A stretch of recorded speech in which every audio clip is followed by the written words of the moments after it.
وہ بالکل عام سا دن تھا۔ مجھے 2 دن سے شدید نزلہ زکام تھا، اس لیے ناشتے کے بعد امی نے مجھے چائے کے ساتھ دوا دی تاکہ میں سکون سے سو جاؤں۔ ابھی میں سونے کی تیاری کر ہی رہا تھا کہ اچانک میرا سیل فون بجا۔ میں نے نہ چاہتے ہوئے فون ریسیو کیا تو میری خوشی کی انتہا نہ رہی۔ میری پہلی اور آخری محبت نے مجھے پہلی بار کال کی تھی، اور شام میں ملنے کا سن کر میں آپے سے باہر ہونے لگا۔ بخار، درد اور جسم کی بے چینی چند لمحوں میں ہی ختم ہو گئی۔ امی مجھے دیکھ کر رہ گئی۔ بیٹا، دوا نے بڑی جلدی اثر کر دیا۔ کیا بتاؤں امی آپ کو، میں منہ ہی منہ میں بڑبڑایا۔ جی آپ ٹھیک کہہ رہی ہیں۔ خوشی کی لہریں میرے چہرے پر رقص کر رہی تھی۔ اچھے اچھے کپڑے نکالنے کے بعد میں آئینے کے سامنے کھڑا ہو گیا، بار بار چیک کرنے پر آخر ایک سوٹ پسند کر ہی لیا۔ اب جوتے پہن کر چند لمحوں میں ہی تیار تھا، جبکہ 5 بجنے میں ابھی 2 گھنٹے باقی تھے۔ وقت میرے لیے جیسے رک گیا ہو، گھڑی کی سوئیاں سست پڑ گئی ہوں۔ ایسا محسوس ہو رہا تھا یہ میری زندگی کی سب سے حسین شام ہے، جس کی میں نے برسوں پہلے خواہش کی تھی، اور وہ گھڑی آ ہی گئی تھی۔ میں مقررہ وقت پر ہوٹل پہنچا۔ وہاں علیشا پہلے سے موجود تھی۔ مجھے یہ احساس سرشار کر گیا کہ وہ مجھ سے زیادہ ملنے کو بےتاب تھی، تبھی تو مجھ سے پہلے ہوٹل پہنچ گئی۔ کیسی ہو؟ میں نے اس کے مسکراتے چہرے پر نظریں جما کر پوچھا۔ میں ٹھیک ہوں، اور تم سے بہت ضروری بات کرنے یہاں بلایا ہے۔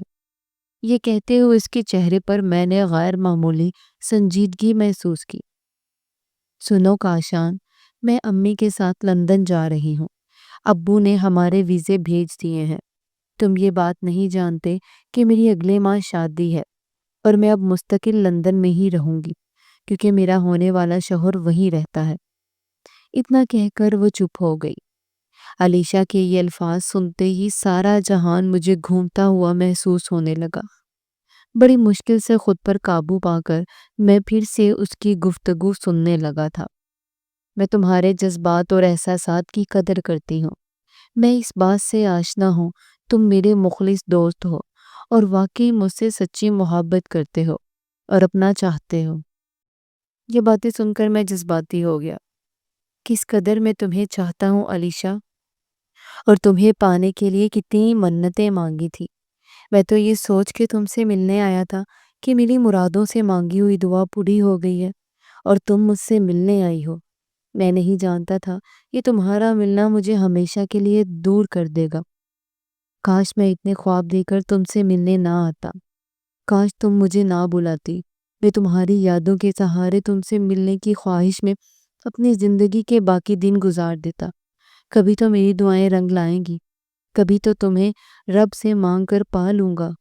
اتنا عرصہ مجھ سے دور رہی، آج بھی ملنے آ آتی تو میری زندگی اس طرح تمہارا انتظار کرتے کرتے بیت جاتی۔ ایک ہی سانس میں بولے جا رہے ہو۔ مجھے تم سے کچھ اور بھی کہنا ہے۔ علیشا، مجھے اب کچھ نہیں سننا۔ یہ کہتے ہوئے میں اٹھ کھڑا ہوا۔ علیشا نے اپنے نرم اور نازک ہاتھ سے پکڑ کر مجھے بٹھایا اور مجبوراً بیٹھ گیا۔ جتنا تم مجھے چاہتے ہو، اتنا ہی میں سعد کو پسند کرتی ہوں۔ میری خوشی میں تم اپنی خواہش قربان کر سکتے ہو، اتنا تو مجھے تمہاری محبت پر بھروسہ ہے، اور میں جانتی ہوں تم اپنی محبت کا مان رکھو گے، اور مجھ سے کی ہے۔ زندگی کے کسی موڑ پر اگر میں مل جاؤں، مجھ سے اجنبی بن کے ملنا۔ اب میں چلتی ہوں۔ یہ کہتے ہوئے وہ دھیرے سے اٹھ کھڑی ہوئی۔ چند لمحے مجھے غور سے دیکھنے کے بعد کہنے لگی، میرا مقصد تمہیں ہرٹ کرنا ہرگز نہیں تھا، بلکہ تمہیں حقیقت سے آگاہ کرنا تھا۔ ہو سکے تو مجھے معاف کر دینا، اور میرے اچھے مستقبل کی دعا کرنا۔ اللہ حافظ۔ یہ کہتے ہوئے علیشا تو چلی گئی، پر میں کتنی دیر بیٹھا اسی راہ کو تکتا رہا جس سے گزر کر جانے وہ کب کی جا چکی تھی۔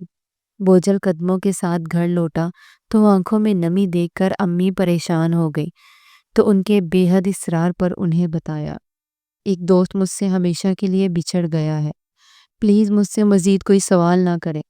یہ کہہ کر میں صحن میں پڑی کرسی پر ڈھہ سا گیا۔ امی کے بار بار بلانے پر بھی میں اندر نہ آیا۔ میرے اندر تو جیسے آگ لگی ہوئی تھی۔ ماتھے پر پسینے کی بوندیں صاف عیاں تھی۔ یہ سب دیکھ کر امی بہت پریشان ہو گئی۔ پسینہ، اور وہ بھی دسمبر میں!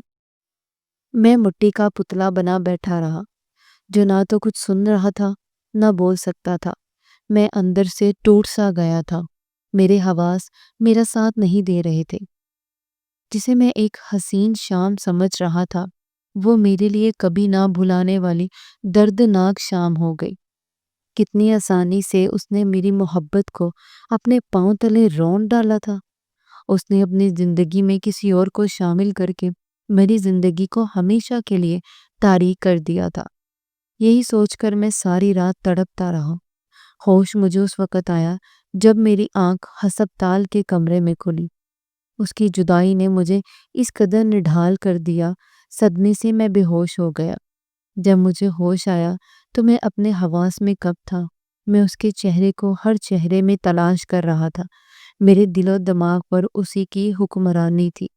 میرے لبوں پر ہمیشہ یہ دعا رہتی ہے کہ علیشا کی آنے والی زندگی خوشیوں کی سیج پر گزرے، اس کے دامن میں زندگی کی سب آسائشیں ہوں۔ کچھ دن ہسپتال میں رہ کر میں گھر آ گیا، مگر ایک بے نام سی بے چینی اور الجھن ہمہ وقت مجھے اپنے حصار میں رکھتی۔ چھوٹی چھوٹی باتوں پر مجھے شدید غصہ آنے لگا۔ پڑھائی بھی ادھوری چھوڑ دی۔ لوگوں سے ملنے جلنے سے کترانے لگا۔ تنہائی مجھے سکون دیتی ہے، کیونکہ تنہائی میں میں علیشا کو یاد کرتا ہوں۔ وہ آخری ملاقات میرے حواسوں پر سوار رہتی ہے۔ اس کو دیکھنا، اس کا میرا ہاتھ تھامنا، میں سب بھول گیا۔ بس یاد ہے تو وہ آخری شام۔ پھر مجھ پر دورہ پڑ جاتا ہے۔ میں اپنے بال نوچنے لگتا ہوں کہ کیوں اس دن اس سے ملنے گیا۔ کاش میں نہ جاتا، کاش وہ مجھے بلاتی ہی نہ۔ بس پھر میں دھاڑے مار مار کر رونے لگتا ہوں۔ میرے گھر والے میرے حالات دیکھ کر بہت پریشان اور افسردہ ہیں۔ وہ مجھے زندگی کی طرف واپس لانا چاہتے ہیں، مگر میں مجبور ہوں۔ زندگی کی طرف کیسے پلٹوں؟ میری زندگی ہی تو مجھ سے چھن گئی ہے۔ اب تو بس میں ایک بے جان لاش ہوں۔ یہ کیسی محبت تھی جس نے مجھ سے میری خوشیاں ہی چھین لی؟ ڈاکٹر کہتے ہیں کہ میں ڈپریشن کا مریض بن گیا ہوں۔ وہ کیا جانے، میں تو مریض محبت ہوں، اور اس مرض کا کوئی علاج نہیں۔